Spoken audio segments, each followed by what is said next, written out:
Amados irmãos em Cristo, que a paz do nosso Senhor Jesus Cristo, o amor de Maria esteja em vossos corações. Hoje, sexta-feira, dia 16 de abril, nós estamos na segunda semana da Páscoa e as nossas vidas é uma graça de Deus e somente Deus tem o poder sobre ela. O motivo é que Deus nos criou. E porque nos criou, temos que viver a nossa vida terrestre sempre em gratidão a Deus por ser tão generoso para conosco. Temos que ter a certeza desse amor para que possamos ter uma atitude cristã de como vivemos a nossa vida. Observa o seguinte: para conquistar um lugar neste mundo terrestre, é necessário trabalhar, é necessário suar a camisa e quase tudo que alcançamos é à custa de muitos esforços. E lentamente vamos adquirindo o espaço e vivendo essa vida com a graça de Deus. E assim, com Cristo é mais suave, é brando, é menos cansativo, é saboroso. O problema é que o grande obstáculo para acolher essa graça do amor de Deus é o pecado. E hoje, muitos são os filhos de Deus que não têm consciência desses obstáculos e preferem continuar na escuridão do que ir ao encontro da luz na remissão dos pecados. Mas quem leva a sério este dom e diz que necessita da comunhão com Deus, sabe que a remissão dos pecados é algo decisivo para a nossa vida. Todos somos pecadores. Todos nós precisamos do perdão. Jesus, ele remiu-nos do pecado. Isto é, ele restabeleceu a comunhão filial, amiga, pacificadora com Deus. É o princípio de todos os bens.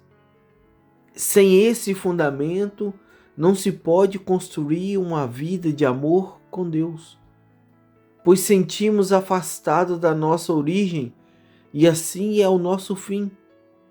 E por isso que São Pedro anuncia o Senhor ressuscitado com aquele que restabelece a amizade entre o coração angustiado do ser humano e o fogo ardente do coração de Deus Pai.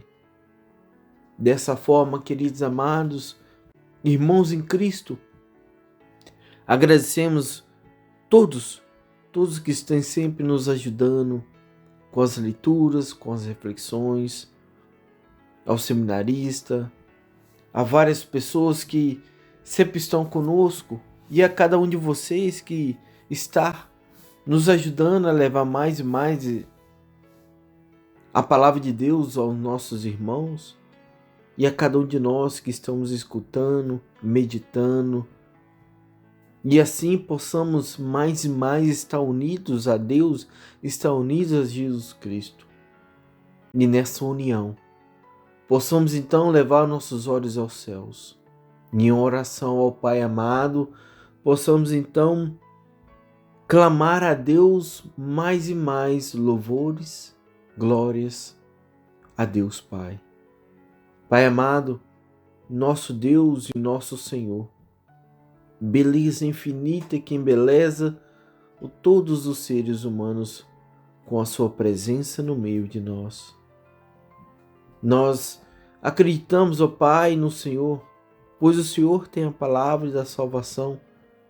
Mas como ainda somos seres terrestres e almejamos as coisas dos céus, aumenta a nossa fé, para que possamos ser alimentados do pão que Tu és e entrarmos na comunhão divina que faz de nós uma unidade com todos aqueles que comem do mesmo pão, o pão vivo que dá a vida, Jesus Cristo. Com a fé, dai-nos também, um Pai amado, sabedorias, o dom da sabedoria, o dom da inteligência, o dom do discernimento, o dom do Espírito Santo, que nos permita discernir no nosso agir o que devemos deixar de fazer e o que devemos fazer. Dai-nos a humildade para aceitar os seus desígnios e fazê-los tudo com amor. Assim vos pedimos, em nome do vosso Filho Jesus Cristo. Amém.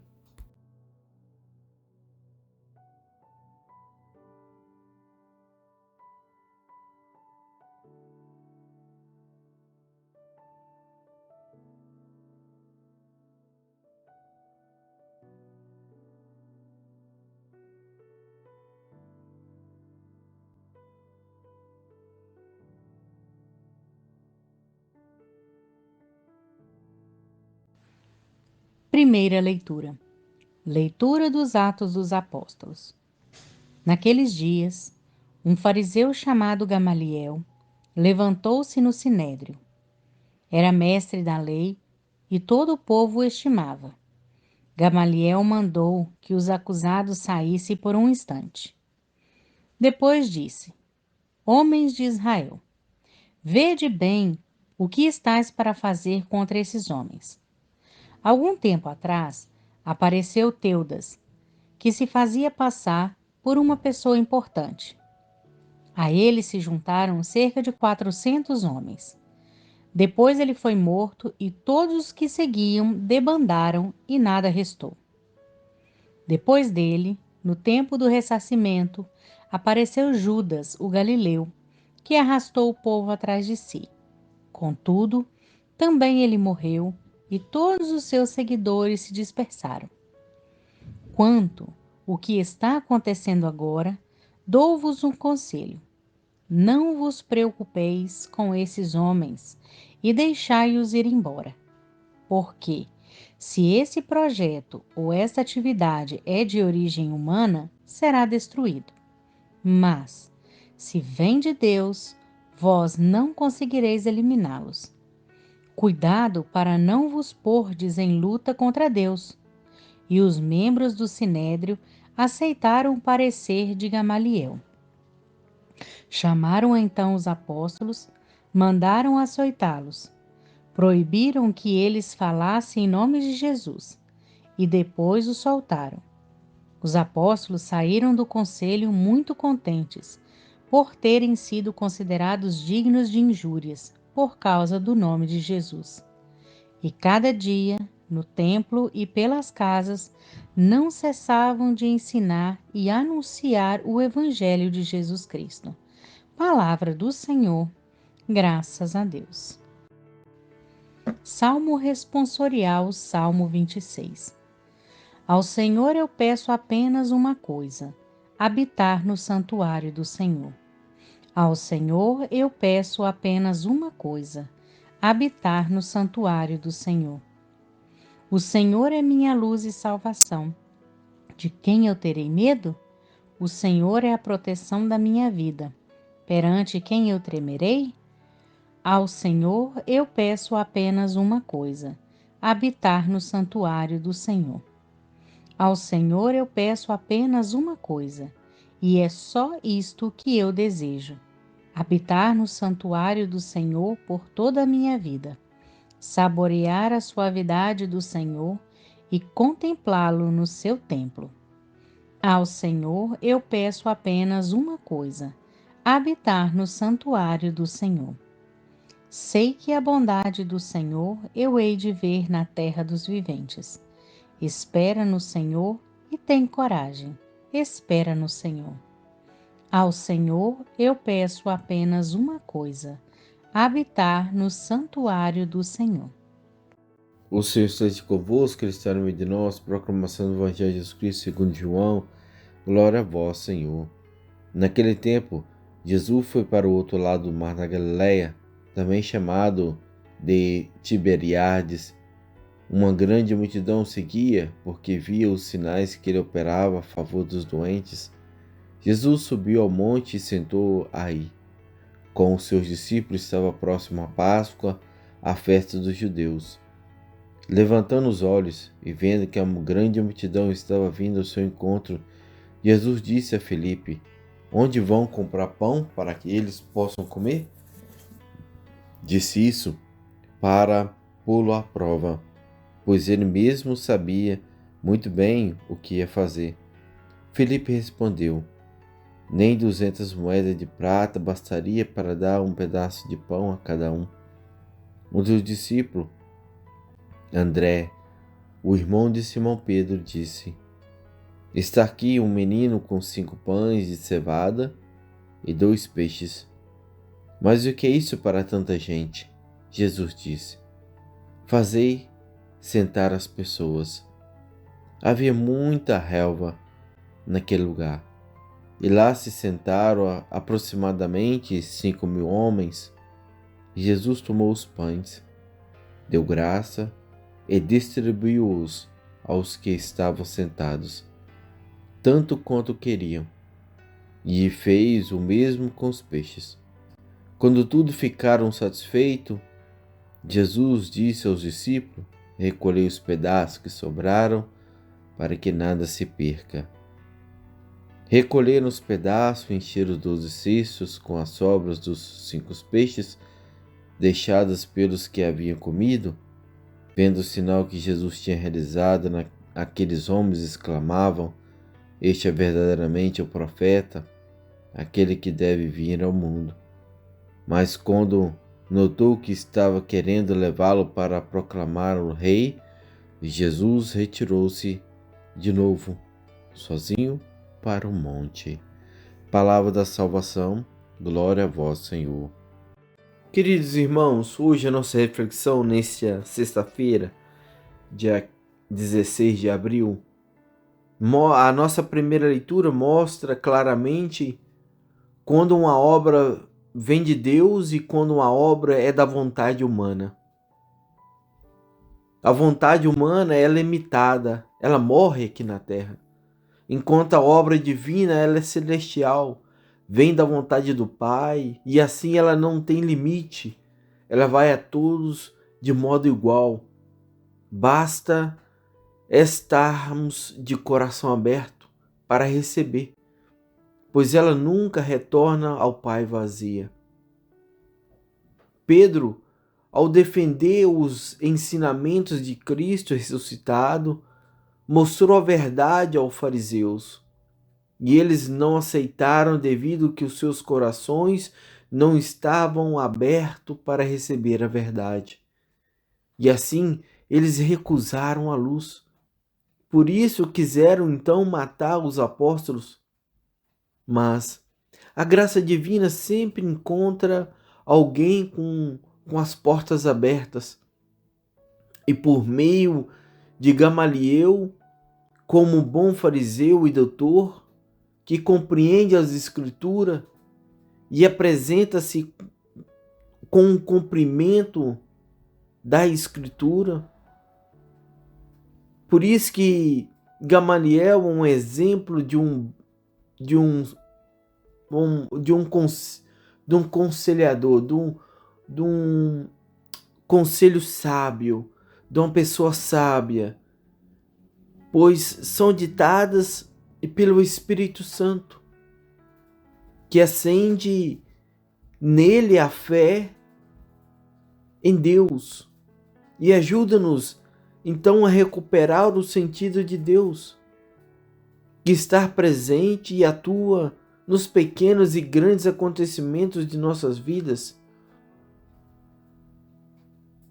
É assim que nós devemos sempre sermos, sempre estamos abertos para acolher a palavra de Deus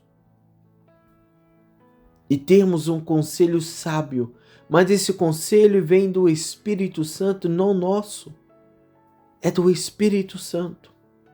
O Espírito Santo vem a nós e é o Espírito Santo que fala. nós não falamos nada. Nós não falamos nada. E dessa forma que Gamaliel, então ele aconselhou o Sinédrio a confiar na providência divina. Se Deus estiver nesse movimento, este movimento prosperará. Mas se não tiver, caso ao contrário, ele fracassará. Deus é o verdadeiro protagonista de tudo. E nós somos os pequenos colaboradores da sua obra de salvação. Assim fiquemos junto com Cristo para que a nossa vontade seja a vontade de Cristo e que as nossas intervenções sejam feitas pelo Espírito Santo. Pois todo o falso movimento messiânico ou cristão se desfaz por si mesmo.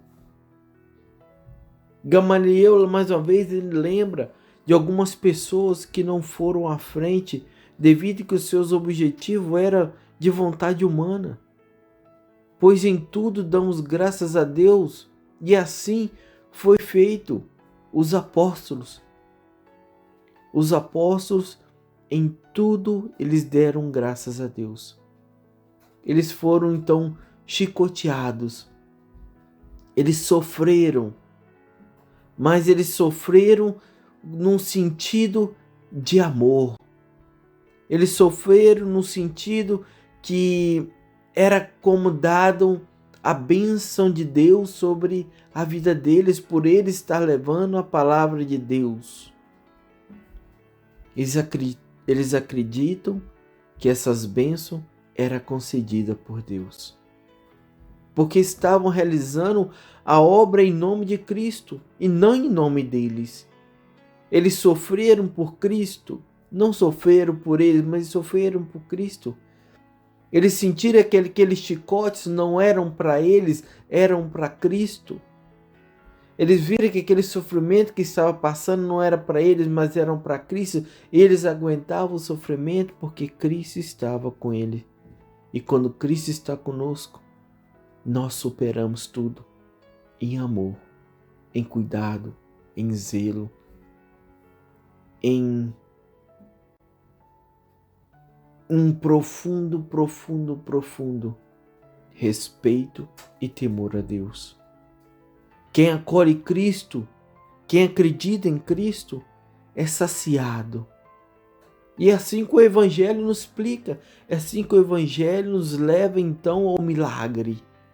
O milagre que escutamos no dia de hoje, que contém o pão vivo, uma profecia de ação, daquilo que Cristo ressuscitado nos dá, o pão vivo.